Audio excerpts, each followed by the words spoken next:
हरे कृष्ण हरे राम। तो दोस्तों, आज मैं फिर से आ गया हूँ एक नई जानकारी के साथ, जो आपको शायद पसंद आए जानकर। अगर आपने देख ही लिया होगा तो आपको मालूम होगा कि टॉपिक क्या है। तो आज का टॉपिक है हनुमान चालीसा को सिद्ध करने का विधि और नियम। तो मैं बताना चाहता हूँ हनुमान चालीसा को कैसे सिद्ध किया जाता है। उससे पहले अगर वीडियो पर पहली बार आए हैं तो वीडियो को लाइक कीजिए, और वीडियो अगर पसंद आए तो वीडियो को सब्सक्राइब कीजिए, ताकि मेरी हर वीडियो की नोटिफिकेशन आप तक पहले पहुंचे और आपको हर जानकारी प्राप्त हो। तो चलिए शुरू करते हैं। तो हनुमान चालीसा, जैसे कहा गया है कि हनुमान चालीसा को सिद्ध करने के लिए ज़्यादा नियम तो नहीं करना पड़ता है, क्योंकि इसमें ज़्यादा कुछ दिक्कत है नहीं, बस अपने आप में ही ये सिद्ध होता है। इसका नियम इसके चालीसा में ही दिया गया है। आप अगर कहेंगे कि इसका नियम मुझे अलग से खोजना पड़ेगा तो ये गलत बात है। इसका नियम जो है ना, आपको हनुमान चालीसा में ही मिल जाएगा। आप अगर हनुमान चालीसा पढ़े होंगे तो उसमें लिखा गया है कि जो 7 बार पाठ करे कोई, छूटे बंदी महासुख भोई। जो यहाँ पढ़े हनुमान चालीसा, होई सिद्धि साखी गौरीसा। यहाँ तक कहा गया कि जो 7 बार पाठ करे कोई, तो जो भी 100 पाठ करता है 100 दिन तक 108 बार करके, उसका हनुमान चालीसा सिद्ध हो जाता है। क्योंकि उसमें कहा गया जो पाठ करे कोई, छूटे बंदी महासुख होई। तो उसमें कहा गया, और इसमें शिव और माता पार्वती खुद साक्षी और गवाह हैं। आप हनुमान चालीसा को आप पढ़ के देख लीजिए। जो यहाँ पढ़े हनुमान चालीसा, होई सिद्धि साखी गौरी सा। साखी और खुद शिव और गौरी माता है। तो आप यहीं पर समझ के चलिए कि मेरी बातों को आप नहीं यकीन करेंगे तो कोई बात नहीं, मगर आप कम से कम हनुमान चालीसा पे तो आपको यकीन होगा। तो उसमें साफ कहा गया, खुद माता गौरी और माता शिव साखी है कि जो भी 7 बार पाठ करता है कोई, उसका हनुमान चालीसा सिद्ध हो जाता है। लेकिन हाँ, उसका कुछ नियम है। आपको 100 दिन तक कम से कम 108 माला करके आपको जाप करनी पड़ेगी हनुमान चालीसा की। और उसका नियम में क्या क्या है कि आप कुछ भी बाहर का खा नहीं सकते, आप मीट मछली दारू कोई भी नशा कर नहीं सकते, आपको अखंड ब्रह्मचर्य का नियम पालन करना पड़ेगा, आपको सात्विक खाना खाने पड़ेगी, और बहुत कुछ है जो कि आप संकल्प करके 108 दिन का आपको संकल्प करना पड़ेगा, तब जाके आपका हनुमान चालीसा सिद्ध होगा। और इस संकल्प के बीच में आपको जितनी भी परीक्षा आएंगी, जितनी भी कठिनाई होंगी, वो सब आप तक ही रहेगा, आप किसी को बता नहीं सकते हैं।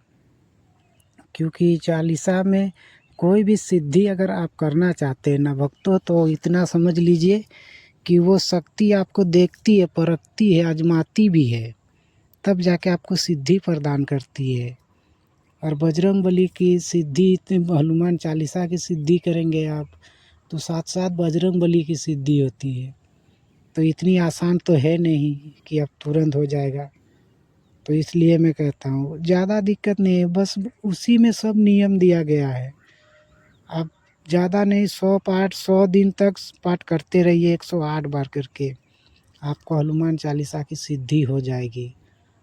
और जैसे मैंने कहा है कि आप कुछ भी बाहर का सामान ना खाएं, मीट मछली से दूर रहें, और बुरा सोच, बुरा ख्याल, बुरा हरकत, गलत काम कुछ भी आप ना करें, वरना इसका परिणाम आपको बहुत ही खराब भोगना पड़ेगा।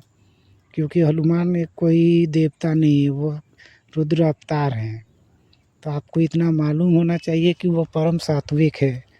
उसके पूजा पाठ में कोई भी तामसी चीज़ नहीं होती है, ना कोई गलत चीज़ होती है। और वैसे भी साधना आप जब करेंगे हनुमान चालीसा की सिद्धि के लिए, तो आपको संकल्प करना ही पड़ेगा। और संकल्प तोड़ेंगे तो फिर आपको सिद्धि प्रदान नहीं होगी, और सिद्धि प्रदान आपको इतनी आसानी से होगी भी नहीं। क्योंकि आप जब जिस टाइम आप कभी भी संकल्प करेंगे, जब भी आप जल को लेकर हाथ में संकल्प करेंगे 108 दिन की, दिन के लिए, 108 माला के लिए, उसी दिन से 1 हफ्ता या 10 दिन के बाद से आपकी परीक्षाएँ चालू हो जाएँगी। इतनी कठिन परीक्षाएँ आएँगी कि आप यकीन नहीं पूरा कर सकें तो एकदम निश्चिंत है, आपको हनुमान चालीसा की सिद्धि हो जाएगी। क्योंकि ये मैं नहीं कह रहा हूँ, ये चालीसा में खुद कहा गया है, खुद माता गौरी और भोलेनाथ इसके साक्षी हैं। आप हनुमान चालीसा को कभी हिंदी में उसका अर्थ पढ़ के देख लीजिएगा, उसमें साफ कहा गया है जो भी 7 बार पाठ करता है उसकी सिद्धि निश्चिंत है। वो खुद साक्षी रहते हैं, माता शिव, माता पार्वती और माता महादेव। तो इसलिए कहता हूँ कि आप लोग हनुमान चालीसा की सिद्धि आराम से कर सकते हैं। नियम वही है, आपको ब्रह्मचर्य का पालन करना पड़ेगा 100 दिन तक, और 108 माला करके रोज़ाना आपको सिद्ध जाप करनी पड़ेगी हनुमान चालीसा के लिए। और इतनी बढ़िया अनुभव होंगे, इतनी बढ़िया अनुभव होंगे कि आप यकीन नहीं करेंगे, आप खुद सोचेंगे कि मेरा हनुमान चालीसा एकदम सिद्ध होना ही होना है। लेकिन इसमें परीक्षाएँ, बहुत कठिनाई भी आती हैं, तो इस बात का भी ध्यान रखें। ज़्यादा कुछ अगर आप इधर-उधर भी करने की कोशिश ना करें, आप सिर्फ़ प्रभु के भरोसे छोड़ दीजिए कि जो भी होगा प्रभु ही करेंगे। और इसमें सबसे बड़ी बात है, इसमें हनुमान के भक्ति में, उसकी साधना में भूत प्रेत आने का भी कोई डर नहीं है, क्योंकि हनुमान चालीसा में कहा गया कि भूत पिशाच निकट नहीं आवे, महावीर जब नाम सुनावे। तो उसके जहाँ नाम का उच्चारण करेंगे ना, वहाँ आपको भूत प्रेत कोई भी कुछ नहीं कर सकता है। आप इतना साहस बन जाए, आपके शरीर में इतनी शक्ति आ जाएगी, इतनी सामर्थ्य आ जाएगी कि आपको किसी से भी डर नहीं लगेगा। तो आप यकीन मानिए, आपको हनुमान चालीसा सिद्ध करने में कोई दिक्कत नहीं है। बस आपको कुछ नियम का, जो मैंने नियम बोला है, वो नियम का आपको पालन करना पड़ेगा। वो नियम को आप पालन कीजिए, उसका फॉलो कीजिए। आप यकीन मानिए, हनुमान चालीसा सिद्ध होने के बाद आपकी दुनिया में कोई मनोकामना ऐसी नहीं रहेगी जो पूरी ना हो। इतना आप यकीन मान लीजिए। इसलिए कहता हूँ कि हनुमान चालीसा को आप सिद्ध कर लीजिए, और मंगलवार या दिन शनिवार के दिन में आप संकल्प कीजिए, और उसी दिन से आप पाठ करना चालू कर दीजिए, और किसी का भी मत सुनिए। और जैसा नियम है वैसा आप नियम में कीजिए, कोई हड़बड़ी नहीं। आप देखिए 10 से 15 दिन के बाद से ही इसका रिज़ल्ट आपको देखने को मिलेगा। जीवन में 10-15 दिन आप नहीं निकाल सकते हैं तो फिर साधना के क्षेत्र में बेकार आ गए हैं। आप 15 से 20 दिन, 21 दिन में तो हर हाल में आपको इसका परिणाम देखने को मिलेगा। अगर ना मिले तो सोच लेना 21 दिन, उसमें क्या उतनी बड़ी ज़िंदगी है, 21 दिन अगर लग गया कोई बात नहीं है। 21 दिन कम से कम ट्राई करके देख लीजिए, उसके बाद कहिएगा। ठीक है, तो मिलते हैं अगले वीडियो में।